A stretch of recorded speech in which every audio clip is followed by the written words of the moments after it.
नमस्ते। दूसरे घर में बृहस्पति एक सुंदर और अद्भुत स्थान है जो जीवन में कई सकारात्मक प्रभाव डालता है।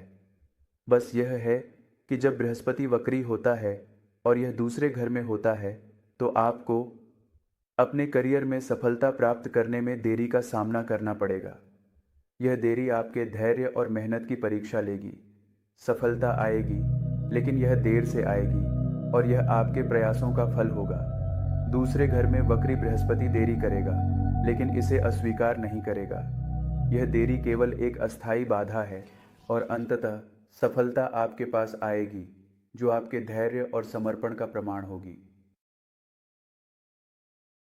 सफलता में देरी होगी, लेकिन इसे अस्वीकार नहीं किया जाएगा।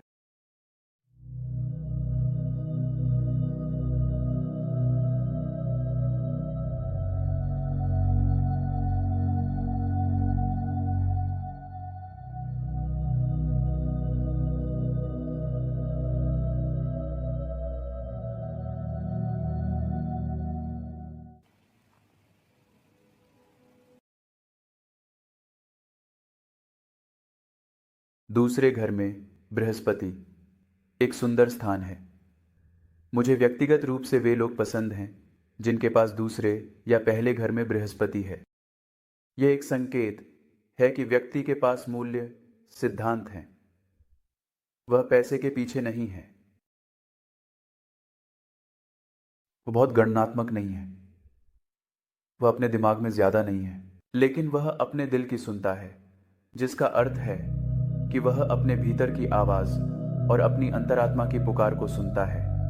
ऐसा व्यक्ति जो अपने दिल की सुनता है, वह वास्तव में एक सुंदर व्यक्ति होता है, क्योंकि वह अपने सच्चे स्वभाव और भावनाओं के साथ ईमानदार रहता है। कई बार ऐसा होता है कि जब एक व्यक्ति जीवित होता है, लोग उसकी कीमत नहीं समझते।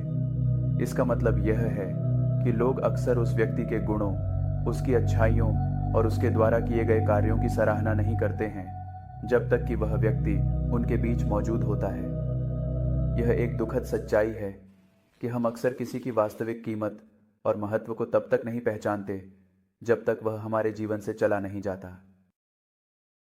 यह केवल तब होता है जब वह मर जाता है कि लोग उसके नाम पर मंदिर बनाना शुरू करते हैं। एक ऐसा कलाकार था, एक महान कलाकार, जो अपनी मृत्यु के बाद प्रसिद्ध हुआ। जब वह जीवित था तो उसे बहुत संघर्ष करना पड़ा, लेकिन उसने कभी अपने मूल्यों से समझौता नहीं किया। हमेशा याद रखें, सत्य का आदमी कभी अपने मूल्यों या सिद्धांतों से समझौता नहीं करेगा। उसके लिए समझौता करने से मृत्यु बेहतर है।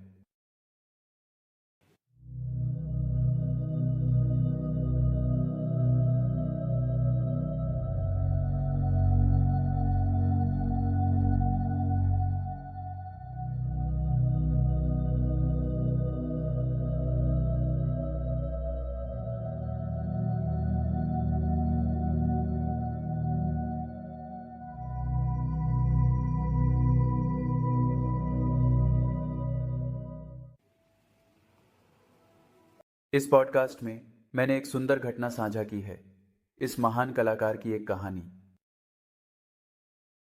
दूसरे घर में बृहस्पति एक संकेत है जहां व्यक्ति आपको केवल पैसे के लिए सेवा नहीं करेगा। यदि वह समझता है कि आप उसकी सेवा की सराहना नहीं करते, तो वह आपको कुछ भी बेचना नहीं चाहेगा।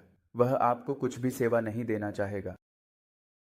वह केवल उन्हीं की सेवा करने में खुश है जो उसकी सेवा के मूल्य को समझ सकते हैं। इस पॉडकास्ट में मैंने और भी बहुत कुछ साझा किया है, तो चलिए शुरू करते हैं।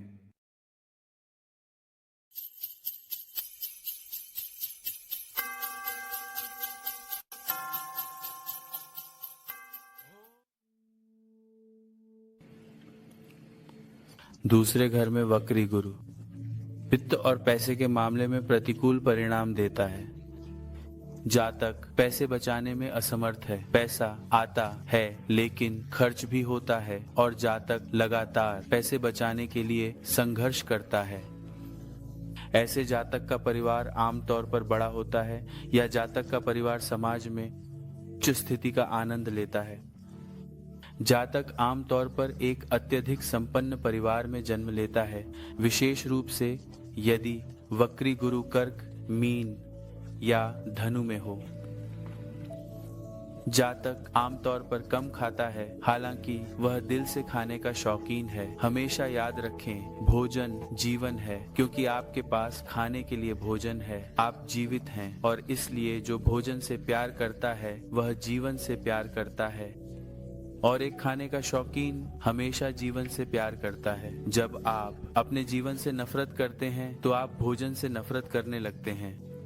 जब आप पूरी तरह से अवसादित होते हैं और आप भोजन करना पसंद करते हैं, और जब आप जीवन का जश्न मना रहे होते हैं तो आप विभिन्न व्यंजनों का आनंद लेते हैं। जब आप जीवन से प्यार कर रहे होते हैं। दूसरे घर में गुरु वास्तव में एक बहुत सकारात्मक स्थिति है। हालांकि दूसरे घर में वक्री गुरु की स्थिति महिमा को छीन लेती है, क्योंकि वक्री होने से सकारात्मक परिणामों के प्रभाव को कम करने की प्रवृत्ति होती है। हालांकि फिर भी गुरु गुरु है, चीनी चीनी है, कोई फर्क नहीं पड़ता कि ये किस गुणवत्ता की है, चीनी हमेशा मीठी लगेगी। इसी तरह भले ही गुरु दूसरे घर में वक्री है, यह बुरा नहीं है। यह स्थिति पैसे कमाने की संभावनाओं में देरी करती है, हालांकि यह कभी भी पैसे कमाने की संभावना को नकारती नहीं है। जन्म कुंडली में गुरु की ताकत और जिस राशि में वह स्थित है उसके आधार पर परिणाम भिन्न होंगे। वक्री गुरु मकर में सबसे खराब परिणाम देगा, जबकि वक्री गुरु कर्क में बहुत बेहतर परिणाम देगा। राशि परिणाम को निर्धारित करती है और राशि के स्वामी की ताकत अंतिम परिणाम को निर्धारित करती है। यदि आपकी चंद्र राशि का स्वामी वक्री गुरु है और वह दूसरे घर में स्थित है, तो आप अपनी विचारधारा और जीवन की वास्तविकता के बारे में भ्रमित हो सकते हैं। वास्तविकता में रहने की सबसे महत्वपूर्ण गुणवत्ता वक्री गुरु वाले नेटिव्स में दूसरे घर में गायब पाई जाती है। यह कलाकारों और कवियों के लिए एक अच्छा स्थान हो सकता है। हालांकि यह निश्चित रूप से उन लोगों के लिए एक अच्छा स्थान नहीं है जो उन क्षेत्रों में करियर बनाना चाहते हैं जहां उन्हें जीवन की कठोर वास्तविकताओं का सामना करना पड़ता है, जैसे कि अपराध, भ्रष्टाचार, धोखाधड़ी और राजनीति। इस स्थान के साथ आंखों, दांतों और गले से संबंधित स्वास्थ्य समस्याएं होती हैं। यदि चंद्रमा, राहु या मंगल द्वारा प्रभावित है तो दूसरे घर में वक्री गुरु एक संकेत है कि व्यक्ति रिश्वत स्वीकार कर सकता है और अनैतिक तरीके से काम कर सकता है। एक नकारात्मक चार्ट में यह स्थान व्यक्ति को स्वार्थी बना सकता है और यही स्वार्थता व्यक्ति को जीवन की कई दुखों की ओर ले जाती है। स्वार्थता मानव जाति का सबसे बड़ा पाप है। जब आप अधिक से अधिक स्वार्थी बनने लगते हैं तो आपकी जिंदगी कठिन हो जाती है, और जब आप निस्वार्थ बनने लगते हैं तो आपकी जिंदगी आनंद का बाग बन जाती है। यह महत्वपूर्ण है कि जब आप अपने स्वार्थ का पीछा कर रहे हों तो आपको समझदारी से स्वार्थी होना चाहिए, न कि मूर्खता से स्वार्थी। मूर्खता से स्वार्थी होना मतलब अपने हितों का संक्षिप्त दृष्टिकोण से पीछा करना है। समझदारी से स्वार्थी होना मतलब एक व्यापक दृष्टिकोण अपनाना और यह पहचानना है कि हमारा दीर्घकालिक व्यक्तिगत हित सभी के कल्याण में है। समझदारी से स्वार्थी होना मतलब दयालु होना है। एक नकारात्मक चार्ट जिसमें दूसरे घर में वक्री गुरु हो व्यक्ति को मूर्खता से स्वार्थी बना देता है। हालांकि जब वक्री गुरु दूसरे घर में हो और कुंडली में चंद्रमा और सूर्य की बहुत सकारात्मक स्थिति हो तो ऐसा व्यक्ति पूरी तरह से अलग प्रकार का होता है। वह भूख से मर सकता है, लेकिन वह कभी भी अपने मूल्यों पर समझौता नहीं करेगा। दुनिया में वह एक पागल, पूरी तरह से अस्थिर व्यक्ति के रूप में दिखाई दे सकता है, लेकिन भगवान के राज्य में उसे सबसे प्रिय व्यक्ति माना जाता है। यह मुझे एक ऐसे व्यक्ति की याद दिलाता है। वह सबसे महान किंवदंती कलाकारों में से एक बन गया, लेकिन विडंबना यह है कि उसकी मृत्यु के बाद जब तक वह जीवित था उसकी कला के लिए उसे ज्यादा नहीं जाना जाता था। उसका नाम विंसेंट वॉन गॉग था। विंसेंट वॉन गॉग एक बहुत ही अनोखे कलाकार थे, लेकिन कोई भी उनकी पेंटिंग्स खरीदने के लिए तैयार नहीं था। सामान्य दर्शकों के लिए उनकी अनोखी पेंटिंग्स की गहराई को समझना मुश्किल था। जब आप जीवित होते हैं तो लोग आपके काम की कीमत को नहीं समझते, लेकिन जब आप मर जाते हैं तो अचानक आप प्रसिद्ध हो सकते हैं। जब विंसेंट वॉन गॉग जीवित थे, अपने युवा दिनों में संघर्ष कर रहे थे, तो कोई भी उनकी कला पर ध्यान नहीं देता था। उनके भाई को चिंता होने लगी क्योंकि विंसेंट वॉन गॉग की एक भी पेंटिंग नहीं बिकी थी, और इसलिए एक दिन उनके भाई ने एक आदमी को कुछ पैसे दिए और उसे कहा कि वह जाकर कम से कम एक पेंटिंग खरीदे। उन्होंने आदमी से कहा यह उसे कुछ संतोष देगा। गरीब आदमी मर रहा है, वह पूरा दिन पेंटिंग कर रहा है, पेंटिंग के लिए तरस रहा है, लेकिन कोई भी उसकी पेंटिंग खरीदने के लिए तैयार नहीं है। कोई भी इसमें कुछ नहीं देखता, क्योंकि विंसेंट वॉन गॉग की पेंटिंग में कुछ देखने के लिए आपको वॉन गॉग के स्तर के एक चित्रकार की दृष्टि की आवश्यकता है। इससे कम नहीं चलेगा। आपको उसकी पेंटिंग अजीब लगेंगी। उसके पेड़ इतने ऊंचे पेंट किए गए हैं कि वे सितारों के ऊपर चले जाते हैं। सितारे बहुत पीछे रह जाते हैं। अब आप सोचेंगे कि यह आदमी पागल है। पेड़ सितारों से भी ऊंचे, क्या आपने कहीं ऐसे पेड़ देखे हैं? जब विंसेंट वैन गॉग से पूछा गया, आपके पेड़ हमेशा सितारों से आगे क्यों जाते हैं, उन्होंने कहा, हाँ, क्योंकि मैं पेड़ों को समझता हूँ। मुझे हमेशा ऐसा महसूस हुआ है कि पेड़ पृथ्वी की महत्वाकांक्षा है जो सितारों तक पहुंचने की कोशिश कर रहे हैं। अन्यथा क्यों? सितारों को छूना, सितारों को महसूस करना, सितारों से आगे बढ़ना, यह पृथ्वी की इच्छा है। पृथ्वी कड़ी मेहनत करती है, लेकिन इच्छा को पूरा नहीं कर सकती। मैं यह कर सकता हूँ। पृथ्वी मेरी पेंटिंग्स को समझेगी और मैं यह करता हूँ। मुझे परवाह नहीं है कि आप समझते हैं या नहीं। अब इस तरह की पेंटिंग्स आप नहीं बेच सकते। आदमी जिसे उसके भाई ने भेजा था आया। वैन गॉग बहुत खुश थे। आखिरकार कोई खरीदने आया था, लेकिन जल्द ही उनकी खुशी निराशा में बदल गई, क्योंकि आदमी चारों ओर देखता है। एक पेंटिंग उठाई और पैसे दिए। विंसेंट वैन गॉग ने कहा, लेकिन क्या आप पेंटिंग को समझते हैं? आपने इसे इतनी लापरवाही से उठाया है। आपने इसे नहीं देखा। मेरे पास सैकड़ों पेंटिंग्स हैं। आपने चारों ओर देखने की भी परवाह नहीं की। आपने बस एक पेंटिंग उठाई जो आपके सामने स्लुचाइनो थी। मुझे संदेह है कि आप मेरे भाई द्वारा भेजे गए हैं। पेंटिंग वापस रखो और अपना पैसा ले लो।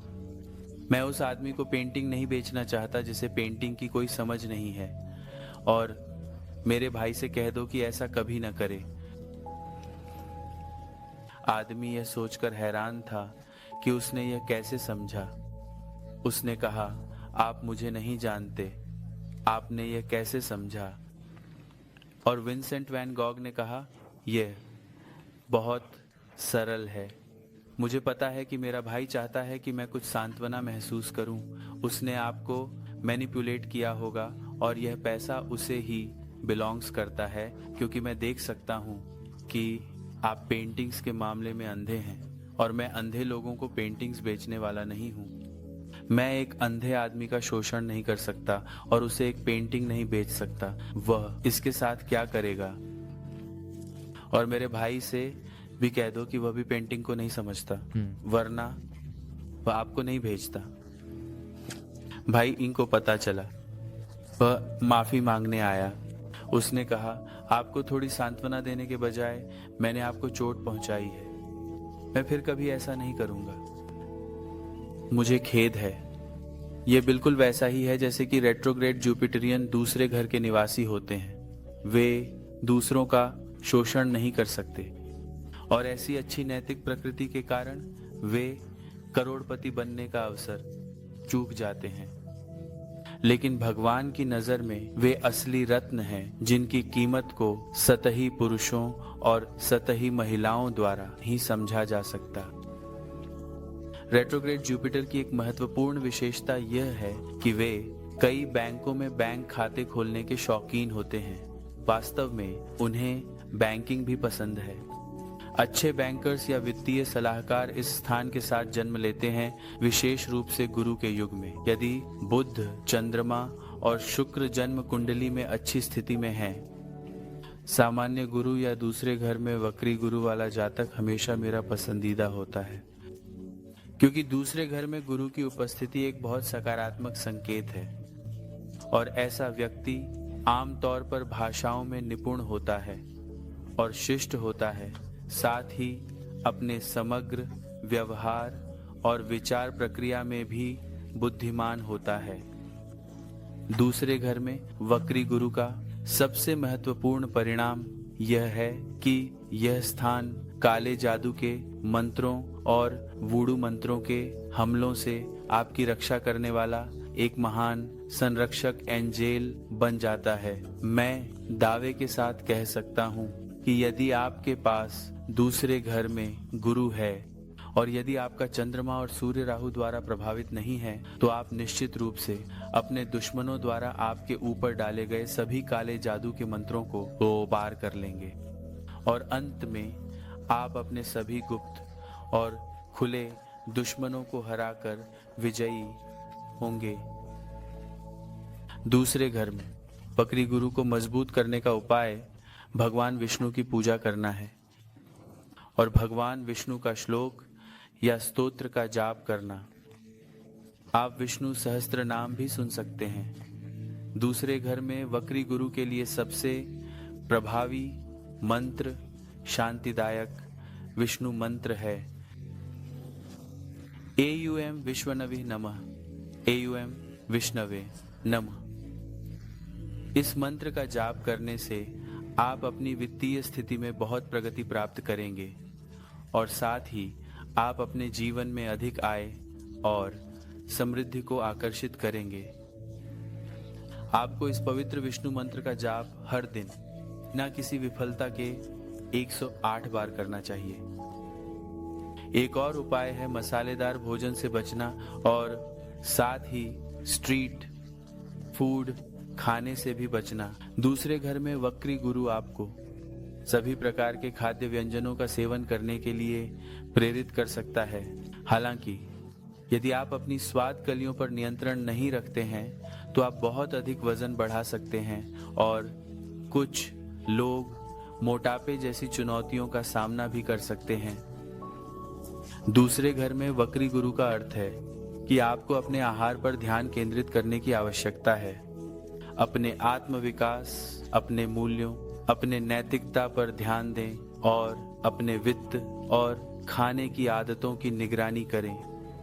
कुल मिलाकर यह एक बुरा स्थान नहीं है, यह सिर्फ एक याद दिलाने वाला है कि जब पैसे और भोजन की बात आती है तो आपको अतिरिक्त सतर्क रहना चाहिए। जय श्री गणेश, जय गुरु।